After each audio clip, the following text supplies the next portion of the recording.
Hello and welcome to this discussion on the budget at The Wire. Narendra Modi may not believe in Santa Claus, but his last budget, the one that has been presented with roughly 90 or 100 days to go before the election, is so laden with gifts of one kind or the other that one would be hard-pressed to think of any other description for the Prime Minister than Santa Modi, say.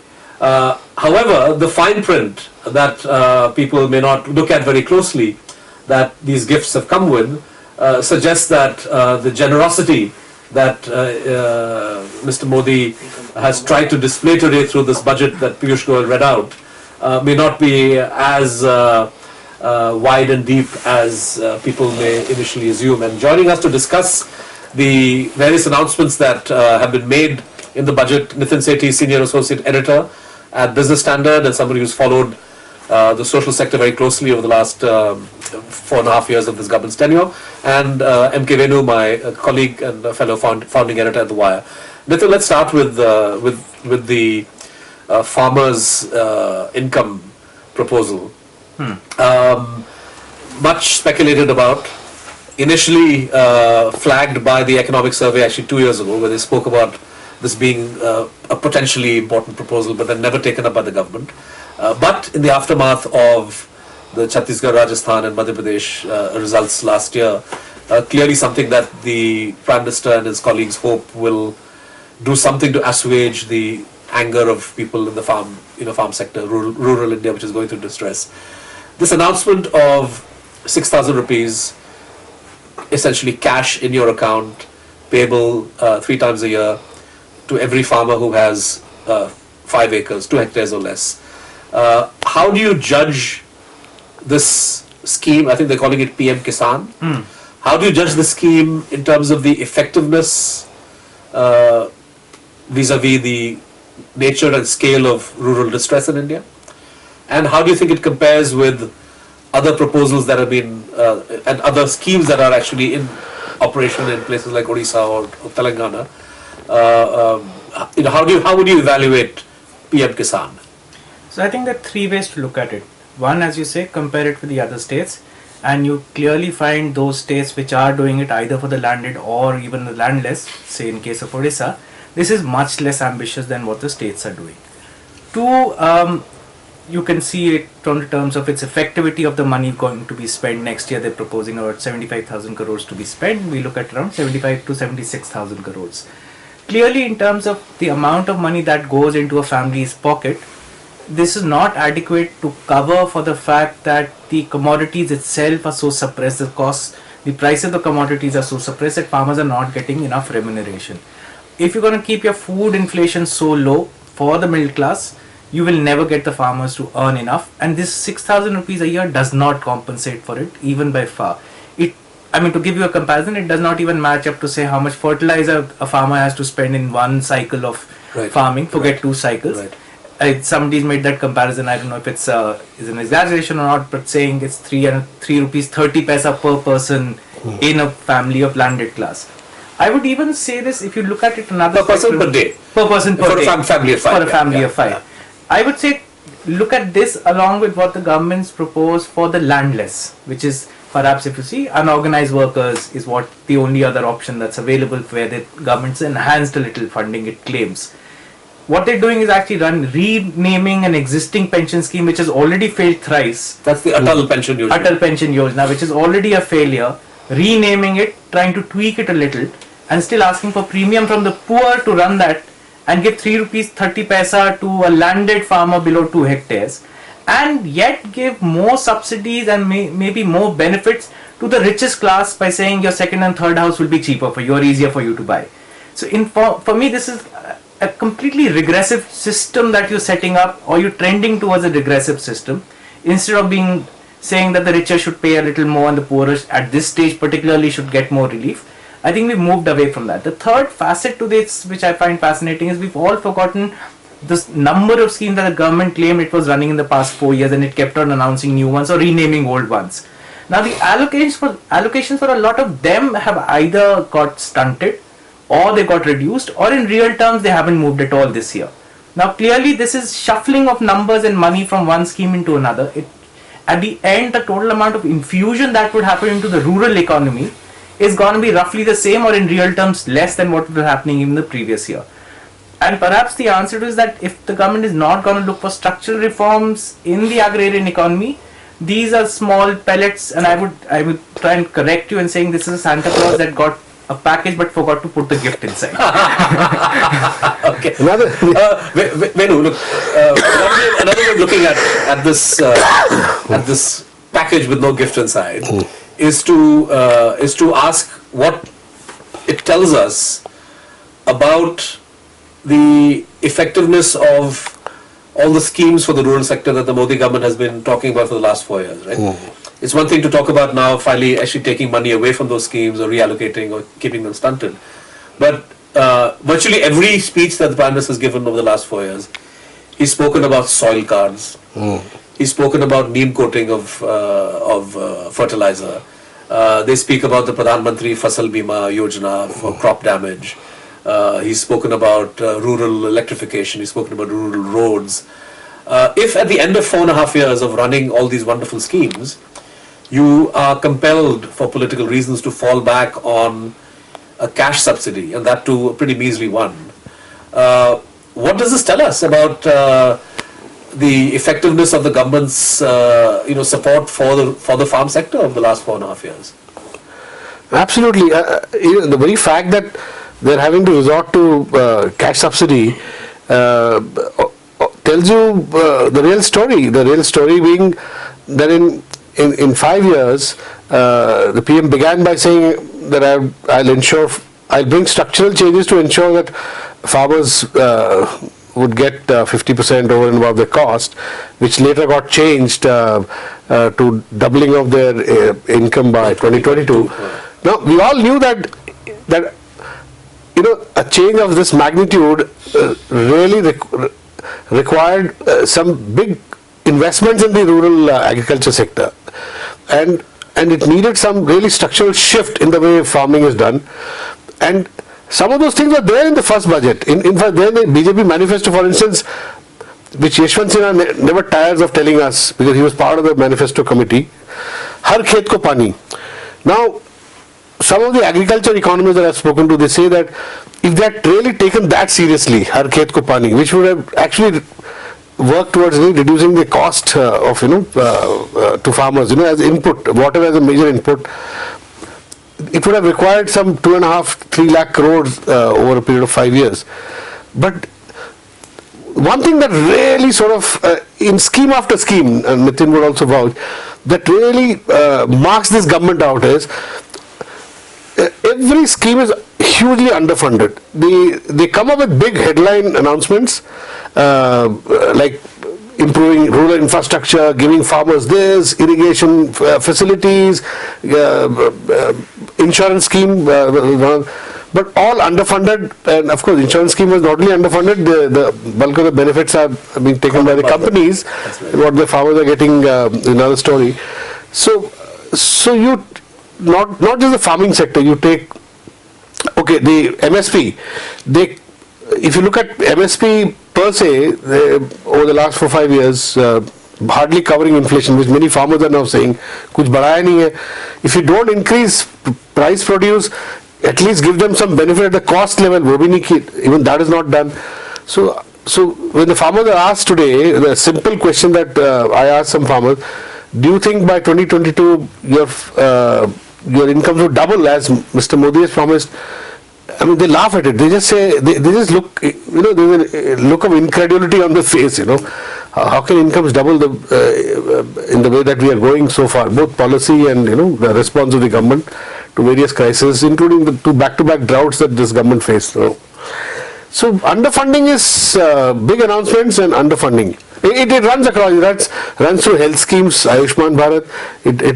You name the scheme and you see underfunding. But if we set aside the effect of the Kisan scheme to begin with on the rural economy today, and also its political dimension, do you think future historians will look back at this interim budget and say, okay, fine, this is the time when the government of India first embrace the concept of UBI, or do you think it's too nebulous, it's too caveated, it's too underfunded to actually... Totally underfunded. I mean, forget about underfunded, being underfunded. I think this, I clearly get the sense that this 6,000 rupee transfer to farmers, it was very badly thought through. I mean, they probably didn't think about it. I think their intention simply was, for the time being, to put retrospectively some money into their, which they are doing. From 1st December to 31st March, they would put, that is 4 months, 2,000 rupees, a third of the... Now, I think that is their... now, I am further questioning the logistics. Now, I heard Piyush Goyal say that they would also look at putting the money, I don't know, Nitin might sort of correct me if I'm wrong, that I will not only look at farmers who own 2 hectares or less, but we'll also look at farmers who are tilling 2 hectares, tenant farmers, you know. Now, how will they get, for at least these 4 months that they, before election, they want to put 2,000 rupees, how will they make a list of farmers who are tenants and not owners? They'll have to talk to all the states help will be required to bring out a list. I don't know how this will happen. Telangana has not been able to, Raitu Bandhu is also only for, it's not benefiting tenant farmers, it's only benefiting owners, right? Yeah. So if Telangana has not been able to do it in their own scheme, I wonder how will 29 states give Mr. Modi a list of farmers who are either owners or tilling less than 2 hectares, so that this 2,000 rupees is delivered. I seriously doubt how this will happen. No, I would say that's a complete lie. If you just look at the budget numbers of 75,000 crore allocation for next year, that's exactly the amount that will go to 2 hectare and less land owning families. If you multiply the numbers, it comes out exactly 75,500. If this government is planning to give it to the landless who till the land on rent, etc., then that number is somewhere in the range of 2 to 3 lakh crores. Clearly, we're not there. It is very, very far away from what was called a universal basic income, which everyone gets confused with, or several people do. Universal basic income says give a certain amount to everyone, do not have a targeting process, and then tax back the money from those who do not deserve it. That's a completely different mechanism. I would say this is actually, I mean, if one was to assess where we've landed a UPA with a slightly lesser allocation for each of the UPA schemes, plus 3.3 rupees per person, which could have anyway gone from the existing DBT mechanisms which are underfunded. Right. So if you're doing the DBT transfers that you're going for Ujjwala and other things, if you gave another 3 rupees or 5 rupees per person, which is getting those benefits, you're roughly just landed there. Right. So it's not even an equivalent of saying I'm giving a cash transfer to the farmer. Forget an average citizen who's below poverty line. Right. So it's such a hedged mechanism that's actually going to be unproductive money, and it's only going to be very difficult to figure out how efficiently this money got used. Correct. It's actually just going to get diffused. In some sense, it's a really bad start because it's very difficult to unroll these things we know as we go ahead. And I want to add one more point to what Nitin said. See, from what Nitin is saying, they are probably going to deliver this only to farmers who own the land. Now look at the farmers who don't own the land, are tilling. They, as per the formula, they are not even getting they are not even being allowed to include the rentals to the total cost as per the formula to determine MSPs. The MSPs, So they are double whammy for them farmers who don't own the land, And it's unfortunate that, Mr. Goyal, when he was extolling the virtues of the Modi government's, achievements, when he said how inflation was very high under UPA, or हमने महंगाई की कमर तोड़ दी, मतलब कमर तोड़ महंगाई की कमर तोड़ दी. And if you look at how this impacts the farmer, the fact is that you managed to keep food inflation low, but that hurts him. And you haven't managed to control increasing prices. You did at a time when the global commodity cycle was on a downturn, so you've also made sure that domestically also the prices are less. So the price scissors is hurting the rural. Another way of looking at this budget, it just struck me as you were saying it, that there's a lot of noise, positive noise and hype about giving something to farmers, but actually nothing delivered to farmers. and this kamar tod di mehengai ki, which the urban consumer is already benefiting from, has been given a further 5 lakh, up to 5 lakh, no tax. So I think it's a rebate, yeah. So it is totally, in relative terms, totally weighed against the farmer in favor of the urban middle class. I don't know why BJP has done this. Maybe they think they were a bit worried about losing the urban middle class after seeing what happened in Madhya Pradesh, etc., where the vote percentages in the urban areas came down quite sharply. The political strategy is very clear because this is a budget clearly aimed. I know it's clear, but I'm wondering why, in real terms, when people they should have realized that people sat down to analyze, they would clearly see that there's a huge pro-urban middle class bias as opposed to farmers. Am I right? I would even say, I mean, to a degree sounding uncharitable to the current interim finance minister with the interim budget. Mr. Piyush Goyal has done this when he was in the power ministry. He would run these schemes which a month later would fall apart. He presumed that this could be done with the budget. Unfortunately, I think in the first 24 hours, or first few hours of presenting the budget, it's got unraveled rather quickly. Let me give you an example. In all the social sector schemes they run, there are a couple of things that they call revolutions. So let me list them out. They say green revolution, white revolution, blue revolution. They're supposed to cover all the spectrum of rural economy in some sense. For each of them, the allocations have actually gone down by a few hundred crores. The main scheme that the government claims we've been building millions of houses for people, the allocation for that's gone down. The scheme called Ganga Swachh Abhiyan, that money has gone down. For almost all the things that existed, which they thought would bring about incremental changes, the money is going down. And we need to understand why this is happening. If you look at the revenue side of the story, we have a shortfall of 1 lakh crore in the GST collections. It's clear proof of how badly the economy got hit besides the unemployment numbers and what happened with demonetization. Now, the government, even after this shortfall, is trying to project a happy picture, but clearly there's a big hole there. Even after collecting another 20,000 extra crores from the RBI, there is still a big hole. After holding back 40,000 crores from the state this year, there's still a big hole. So the cover-up needed to be bigger. So it's not as if other governments don't do this, just that they had to exaggerate the level of drama around it. Let's talk about the pension scheme for for unorganized workers, because that's another headline that's emerged from the budget, right? On paper, interest premium of 100 a month over your working life till the age of 60, which then gives you a pension of 3,000 a month, would appear to be something quite revolutionary. You say that this is similar to the Atal pension Yojana, which has not worked very well, but that had capped, I think you had to enroll before the age of 40. This has now extended it to 60. At the very least, you could say that somebody who's age 59 and 59 plus, on paper, if the scheme is implemented the way it is, can get away with paying 1,200 rupees in premium and then hopefully benefit 3,000 rupees a month. Even if there are several lakhs of people in that category, surely that's a good thing.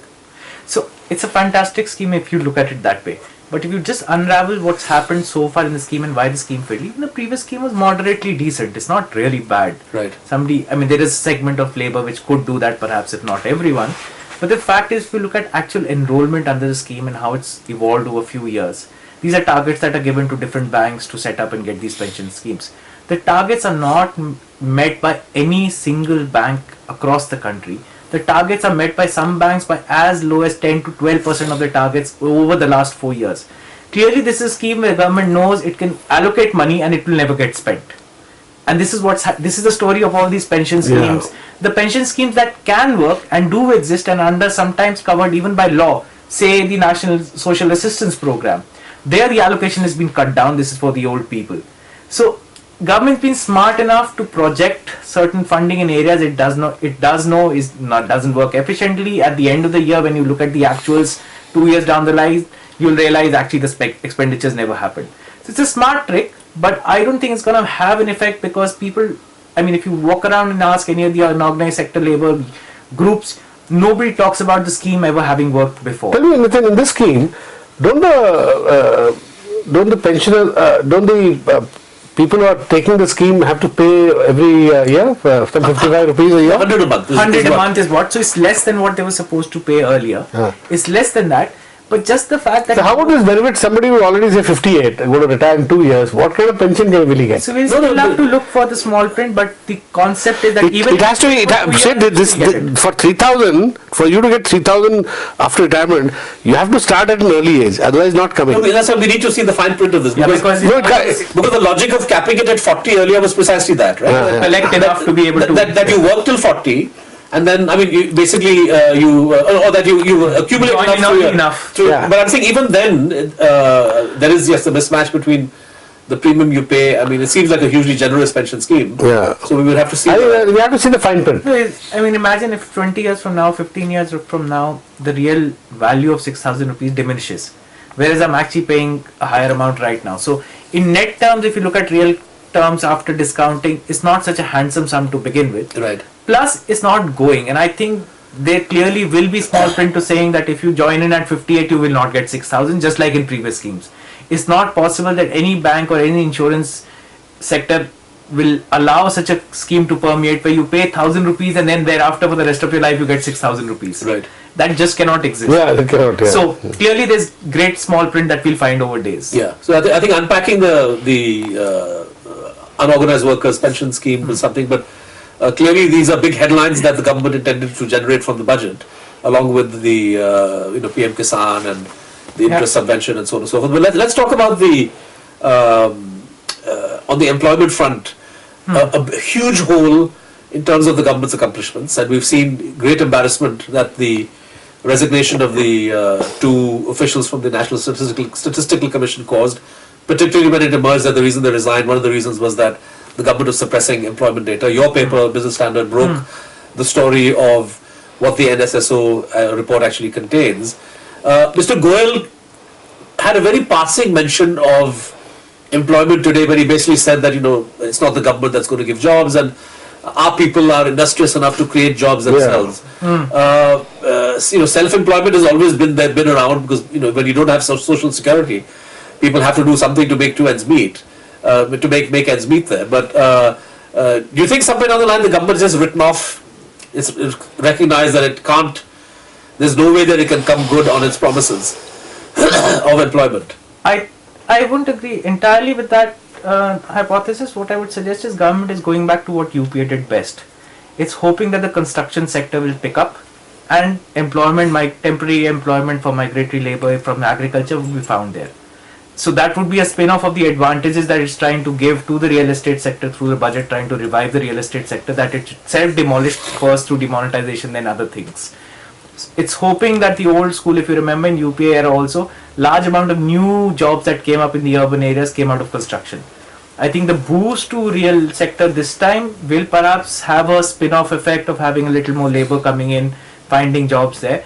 But clearly, if you look at even the budgetary spend that the government is looking at, skill and other programs, they've lost hope in that. So all that spin that lasted. Yeah, the allocations for Skill India are the same, and it's not working. It's not working. In real terms, they're less. In actual terms, it look like a little higher, marginally higher in terms of total percentage of the total budget. They're actually low as a percentage of GDP. They're low.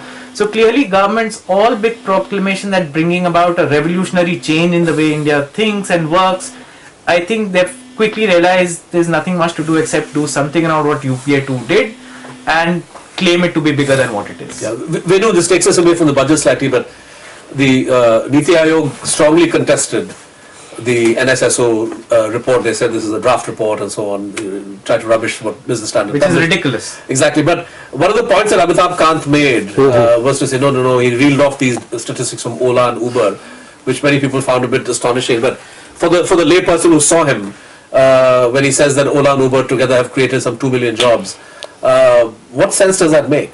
I mean, do you think that's a valid claim? No, I find it astonishing that this government is hiding its own macro data. NSSO is the most credible data. It is, even IMF, World Bank and multilateral agencies, other countries, they regard NSSO as a very, very solid way of, of gathering data on India or studying data on India. These people, they suppress that and then they start creating anecdotal evidence. Now, the problem is, if the moment you make public this NSSO data, where youth unemployment is shown as 18% plus, and women unemployment 22% in urban areas, then they kind of cannot make these anecdotal arguments that Ola, all the youths are really driving Olas, because it is not getting captured in the NSSO, So that's precisely the reason why I think they've been very, very, what is the word for it? This is nothing short of chicanery, You just deliberately hiding all your, credible data in the government department, which Mr. Murli Manohar Joshi in his parliamentary committee is also captured. They're not even providing that committee all this data. Forget about NSSO, was a bit late, but the 2016-17, employment data produced by Labour Ministry, again, on a sample of after interviewing 7.5 lakh people, more than 150 households. Even that almost at the same size as NSSO, those samples, Labour Ministry across the country, informal sector. Even that they didn't release. Nitin's newspaper, Sumesh Jha broke that story also, if I'm not mistaken. Yes. So you think that your government can hide data, but everything gets leaked. No government, I have not seen in my 35 years any government which has been able to sort of prevent leakage of stories which out there to be done. So and now anecdotal. The other stupid anecdotal evidence that they produce is which all these BJP spokespersons they're parroting day after day on channels over the last 2-3 months. Mudra loans should be treated as employment. Now, Mudra loans, if I am already self-employed and I have a small shop and I take 20,000 rupees more and add something to my, how is it producing employment? Those guys are already captured under NSSO as employed, Yeah. So, right. We'll have to, we're out of time, but we've covered sort of the broad brush, big ticket announcements and seen some of the reality behind that. I started by saying how Narendra Modi may be somewhat Santa Claus-like in going to the electorate with gifts. As we've seen, those gifts are wrapped very nicely, but what's inside the box isn't very clear. There's a phrase from mythology, beware of Greeks bearing gifts. I'm sure that the electorate in the run-up to casting their vote in April and May are likely to discount a lot of the announcements and nice sounding schemes that have been made in this budget. The question that they will ask is that if the stuff is really so great, how come it wasn't announced in the first or second or third or fourth year of the government? Why is it coming now at election time? This is clearly a budget drawn up with the elections in mind.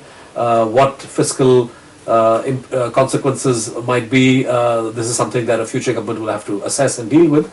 But for now, we will end our discussion here. You can find a lot more on the interim budget's contents, various schemes, and our fact check as far as many government claims go at thewire.in, at thewirehindi.com, and thewireurdu.com, and of course tomorrow you will see at marathi.thewire.in, because The Wire launched its Marathi edition a few days ago.